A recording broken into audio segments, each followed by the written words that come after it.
brought to you by Nova शुद्ध घी। जब जब खाए दिल खुश हो जाए, सदियों का नोवा शुद्ध देसी घी, सपना स्वस्थ भारत का। I love घी।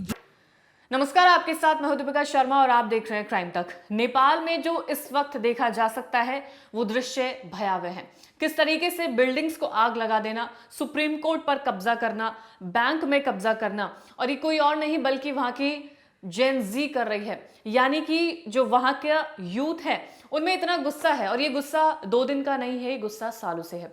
उनका मानना ये है कि नेपाल में बढ़ती महंगाई, नेपाल में बेरोजगारी और उनके हक को छीना, यानी कि सोशल मीडिया पर बैन लगाना, इन तमाम चीजों के चलते ये प्रोटेस्ट शुरू हुआ। और ये प्रोटेस्ट देखते ही देखते इतना भयावह हो गया कि देखा जा सकता है कि प्रधानमंत्री को इस्तीफा देना पड़ा। जो वहां के मंत्री हैं, जो दूसरे पद के मंत्री हैं, उन लोगों को भी इस्तीफा देना पड़ा। मंत्रियों को, राजनेताओं को उनके घरों से निकालकर सड़कों पर दौड़ा दौड़ा कर पीटा जा रहा है। वो वीडियोस देखे जा सकते हैं इंस्टाग्राम पर, एक्स पर। ये वीडियोस लगातार वायरल हो रहे हैं, जहां पर ये देखा जा सकता है कि नेपाल में इस वक्त कैसे हालात हैं। जेन जी ने नेपाल में तख्ता पलट किया। इससे पहले आपने देखा होगा कि बांग्लादेश में भी ये देखा जा सकता है, श्रीलंका में भी देखा जा सकता है कि प्रोटेस्ट के चलते वहां के मंत्रियों को इस्तीफा देना पड़ा था। नेपाल की जो पूरी आबादी है वो लगभग 29.62 मिलियन है, जिसमें से जेन जी की आबादी है 20.8%, यानी कि लगभग 6.15 मिलियन। ये वो पूरी आबादी है जिसने नेपाल में तख्ता पलट किया। ये वो पूरी आबादी है जिसको देखा जा सकता है कि सड़कों पर उतरकर किस तरीके से बिल्डिंग्स को आग लगा देना, अपनी मनमानी करना। लेकिन इनका मानना यह है कि इनके साथ ठीक नहीं हुआ। जितने भी राजनेता के बच्चे हैं वो विदेशों में पढ़ रहे हैं, उनकी जो लाइफस्टाइल है वो बहुत अच्छी है, लेकिन वहां पर जो बेरोजगारी है उस पर ध्यान नहीं दिया जा रहा, वहां पर जो महंगाई है उसको कम नहीं किया जा रहा है। तो ये वो गुस्सा था। और फिर चिंगारी तब लगती है जब सोशल मीडिया पर सरकार बैन लगाती है, जिसके बाद से पूरा प्रोटेस्ट देखा जा सकता है। नेपाल के प्रधानमंत्री केपी शर्मा ओली, राष्ट्रपति रामचंद्र पौडेल, गृह मंत्री रमेश लेखक के निजी आवासों को जला दिया जाता है, और वो दृश्य भी देखे जा सकते हैं। पार्टी दफ्तर और पुलिस थानों पर हमले किए जाते हैं। संसद भवन, सिंह दरबार और सुप्रीम कोर्ट प्रदर्शनकारियों के कब्जे में है। बैंकों में लूटपाट की गई है। इसके अलावा पूर्व पीएम शेर बहादुर देउबा और उनकी पत्नी आरजू राणा को घर में घुसकर पीटा गया। उसकी तस्वीरें भी सामने आई। वित्त मंत्री विष्णु पौडेल को काठमांडू में उनके घर के बाहर दौड़ा दौड़ा कर मारा गया, और जो भीड़ थी उसका गुस्सा उन पर निकाला गया। नेपाल के पीएम केपी शर्मा ओली ने इस्तीफा दे दिया। हेलीकॉप्टर से उन्हें अज्ञात स्थान पर ले जाया जा चुका है।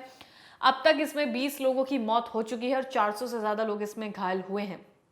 धीरे धीरे देखा जा सकता है कि जो काठमांडू में हाल था वो कितना ज्यादा खतरनाक था, जहां पर लोगों को, जितने भी राजनेता हैं, उनको अपनी जान बचाना भारी पड़ जाता है। सवाल यह है कि आंदोलन क्यों भड़का? क्या सिर्फ सोशल मीडिया बैन करना ही एक रीजन था? नेपाल में हिंसक प्रदर्शन के पीछे जो मुख्य कारण है वो अब आपको बताते हैं। तो नेपाल में जेन जी में बेरोजगारी, महंगाई और भ्रष्टाचार को लेकर काफी साल से निराशा थी। काफी साल से महंगाई को लेकर परेशान थी वहां की जनता, बेरोजगारी को लेकर काफी ज्यादा परेशान थे। नेपाल के लोग दूसरे देश में जाकर काम की तलाश में दर दर भटकते थे। ये उनका एक निराशा भरा एक पॉइंट था। दूसरा है भाई भतीजावाद, यानी कि नेपोटिज्म, यानी कि चहेते को कुर्सी देना, यानी कि सरकार में उन्हीं को कुर्सी मिलेगी जो उनके राज परिवार से ताल्लुक रखते हैं। जो जनरल पब्लिक है उनको मौका नहीं मिलता है ताकि वो देश में बदलाव ला सके। नेताओं के जो बच्चे हैं उनको विदेश यात्रा मिलती है, शान शौकत की पार्टीज में जाते हैं, ब्रांडेड कपड़े पहनना, ब्रांडेड चीज़ों का दिखावा करना, सोशल मीडिया पर रील्स डालना। वही सोशल मीडिया रील्स देखकर नेपाल का जो यूथ है वो काफ़ी ज़्यादा भड़क उठा था।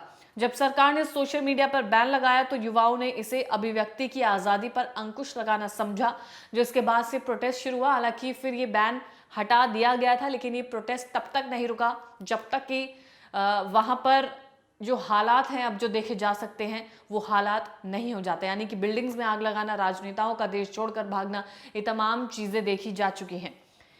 ये एक वजह थी, और दूसरी वजह है नेपाल के 3 बड़े घोटाले। नेपाल में 4 साल में 3 बड़े घोटालों ने युवाओं में सरकार के प्रति काफी ज्यादा गुस्सा को बढ़ावा दिया है, और ये जो घोटाले हैं उनके बारे में आपको बताते हैं। रिपोर्ट के मुताबिक 2021 में 54,600 करोड़ का गिरिबंधु टी स्टेट स्कैम, दूसरा है 2023 में 13,600 करोड़ का ओरिएंटल कोऑपरेटिव घोटाला, तीसरा है 2024 में 69,600 करोड़ रुपए का कोऑपरेटिव घोटाला। ये वो 3 बड़े और मुख्य घोटाले हैं जिसकी वजह से वहां की जनता, वहां का यूथ काफी ज्यादा गुस्से में था। और सोचिए 2021 से लेकर 2024 तक कई सालों में ये गुस्सा पनपा है जब घोटाले पे घोटाला देखा जा रहा है। नेपाली नागरिकों का कहना है कि इन घोटालों के बहाने राजनेताओं ने टैक्स पेयर्स का पैसा हड़पा है। जब सरकार ने सोशल मीडिया पर प्रतिबंध लगाने की कोशिश की तो ये आग में घी डालने जैसा काम हुआ, क्योंकि सोशल मीडिया के जरिए जो नेपाल का यूथ है वो अपनी बात को दूसरे देशों तक पहुंचाता था और इसी सोशल मीडिया ऐप को बैन करने की वजह से नेपाल के नागरिक, नेपाल के यूथ में ये गुस्सा देखने को मिला। नेपाल में भ्रष्टाचार के साथ साथ बेरोजगारी, आर्थिक बदहाली भी एक गंभीर समस्या थी, यानी कि फाइनेंशियल क्राइसिस पर पर्सन पर फैमिली देखे जा सकते हैं। रिपोर्ट के मुताबिक 2019 में जहां बेरोजगारी का जो परसेंट है वो 10.39% था, वो बढ़कर 10.71% हो चुका है, यानी कि उसमें इजाफा देखा जा सकता है बेरोजगारी में। इसी तरह से 2019 में 4.6% की महंगाई दर थी, यानी कि महंगाई रेट इतना था, और उसके बाद अब 5.2%, यानी कि इसमें भी इजाफा देखा जा सकता है, बेरोजगारी में भी इजाफा और उसके बाद महंगाई में भी इजाफा। नेपाल में जुलाई 2021 से लेकर अब तक, यानी कि 5 साल में 3 सरकारें आई हैं। जुलाई 2021 में शेर बहादुर देउवा प्रधानमंत्री बनते हैं। दिसंबर 2022 में पुष्प कमल दहल प्रचंड ने प्रधानमंत्री का पद संभाला। जुलाई 2024 में केपी शर्मा ओली प्रधानमंत्री बनते हैं। स्पष्ट है कि नेपाल में राजनीतिक स्थिरता नहीं थी, जिसकी वजह से महंगाई पर अंकुश नहीं पाया गया, जिसकी वजह से फाइनेंशियल क्राइसिस देखे जा सकते हैं, जिसकी वजह से सामाजिक विकास में अड़चन आती है, जिसके बाद अब उन्हीं राजनेताओं को दौड़ा दौड़ा कर नेपाल की सड़कों पर मारा जाता है, पीटा जाता है। वो तमाम वीडियोस देखी जा सकती है। नेपाल के यूथ में वो गुस्सा काफी सालों से बढ़ा हुआ है कि उन्हें तो नौकरियां मिल नहीं रही है, लेकिन जो राजनेताओं के बच्चे हैं वो विदेशों में जाकर पढ़ रहे हैं, शानो शौकत की जिंदगियां जी रहे हैं, टैक्स पेयर का पैसा खाया जा रहा है, हड़पा जा रहा है, जिससे वो राजनेता अपनी जिंदगी बना रहे हैं, लेकिन जो वहां का नागरिक है नेपाल का, उसे कुछ भी नहीं मिल रहा है। लेकिन सवाल ये भी उठता है कि जब ये जेन जी प्रोटेस्ट कर चुका, जब ये जेन जी को इस्तीफा भी प्रधानमंत्री का मिल चुका, उसके बाद भी इतनी ज्यादा तोड़फोड़ मचाने की जरूरत क्या थी? ये तमाम सवाल उठते हैं, लेकिन वहीं अंत में यही सामने आता है कि नेपाल के नागरिकों में जो गुस्सा है वो अब तेजी से बाहर निकल कर आ रहा है। तो जो सिचुएशन नेपाल में है इस वक्त, वो किस तरीके से कंट्रोल में आएगी ये भी देखना बाकी है। सरकार किस तरीके से संभाली जाएगी ये भी देखना बाकी है। और जो नेपाली नागरिक का गुस्सा है वो तो हम सब देख ही रहे हैं। फिलहाल इस वीडियो में इतना ही। ताज़ा अपडेट्स के लिए आप देखते रहिए क्राइम तक।